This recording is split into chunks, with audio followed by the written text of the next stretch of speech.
Maybe something you said or did that your mom tried to, then tried to intervene is the cause of it. Maybe something you said or did unknown to you. You never really know quite what it is. Maybe just his dislike of you was the cause of an argument between your mom and him, and then it got out of control. It doesn't take much to get him out of control. And then there is the worst guilt of all. That's knowing that time and time again your father went after your mother and you did nothing. Of course, you're just a young child, but out of fear for your own safety, you hid upstairs, you pulled the blankets over you, curled up in your bed, you whimpered and you cried, you took the pillows and buried your head under pillows, hoping to drown out the violence. But you knew that your father was going after her again and again and again, and every time you did nothing.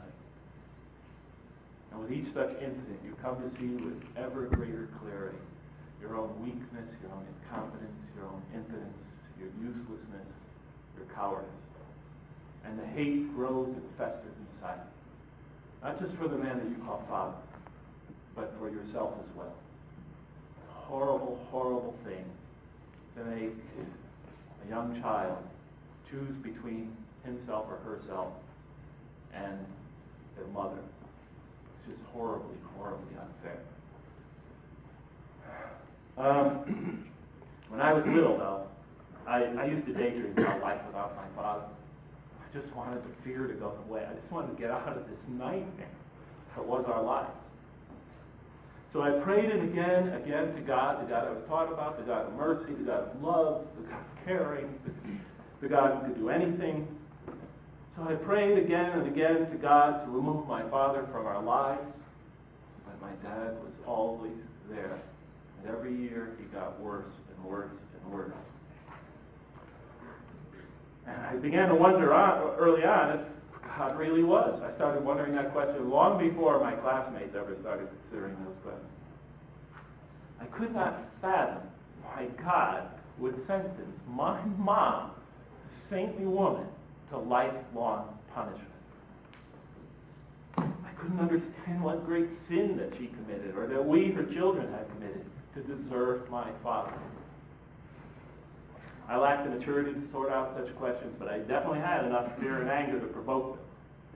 I was too young to see the wisdom in allowing my mom to suffer the violence and abuse of my father. I was too young to understand why God would let innocent children tremble night after night in their beds, fearing that they might not see their mother the next morning.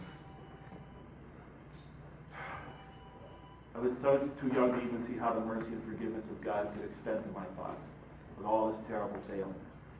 All I could see in my life was chaos and violence. And it became easy for me to start questioning the existence of God early on. The turmoil of the 60s and 70s, that's when I was a young teenager and then an older teenager. The turmoil of the 60s and early 70s only reinforced my skepticism. The assassinations of John and Robert Kennedy and Martin Luther King, who were big heroes, people my age, only to be replaced by corrupt politicians like Spiro Agnew and Richard Nixon. We loathed, saw as utterly corrupt. It was totally disorienting.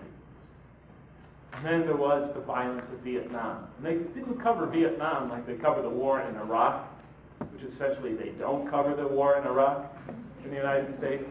They really covered the Vietnam War. They brought you up close and personal on the battlefield, and you saw soldiers in agony.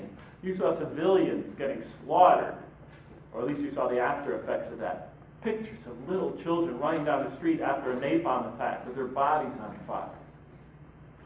Night after night after night, you saw the young men being brought home in body bags. And you see that violence on the screen. You see the villages on fire. You see bombs having gone off and body parts all over the place. I mean, they brought you into the battlefield. And we witnessed that horror night after night. And in cities like mine, like Bridgeport, Connecticut, with massive poverty, we had the race riots and the race wars. Long before gang fights and gangs became popular, we had gangs in Bridgeport, Connecticut, and we were making war on each other in the streets. And we had the burnings, the looting, the race riots. We had it all. And the world just looked like it was all coming apart. I remember I used to be saying to my mom, I said, I don't think the United States of America is going to last much longer. And then there was, of course, the threat of nuclear annihilation. And could you imagine? All I could see in my world when I reached a teenager confirmed what my father had taught me so well. All I could see in my world was more chaos and violence.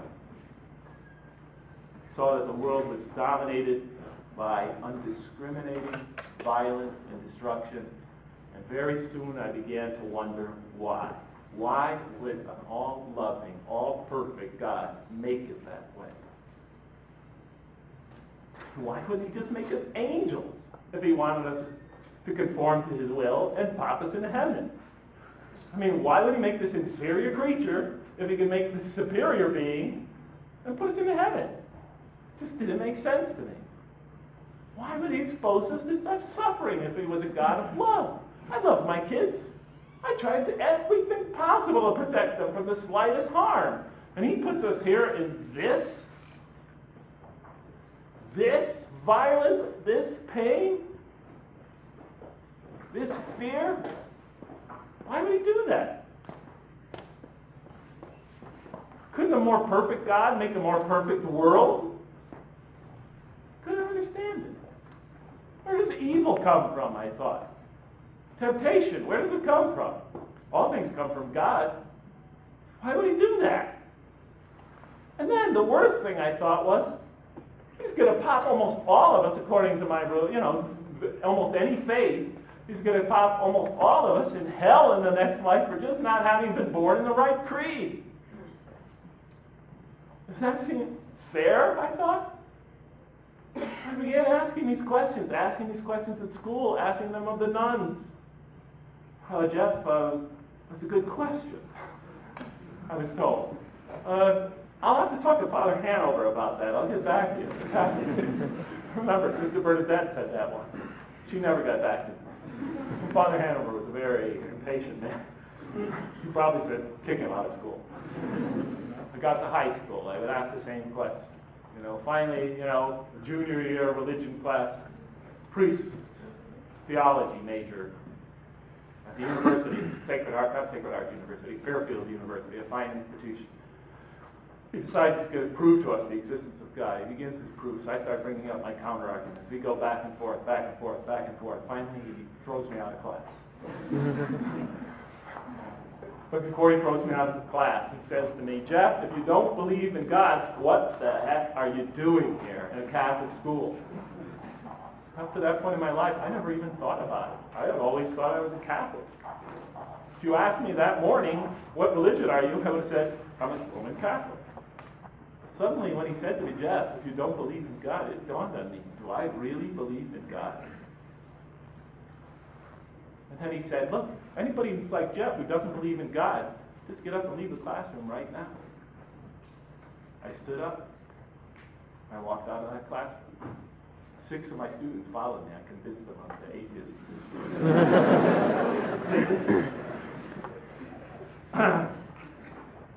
So there I was, an atheist, at 16 years old, at a Catholic school, the campus atheist. My friends treated me like I was some sort of hero. I was a big shot on campus after that. That didn't help, of course. Just fed my ego. But the years would pass. But I never lost interest in religion. I always, I was always eager to discuss faith with almost anybody who was willing to discuss it. And I say that I think the reason was not because I was searching. At least I didn't really feel I was. I think it was sort of like the way, ex-alcoholics need to become work for Alcoholics Anonymous or become counselors. They need to stay close to the problem that they feel wronged them so much.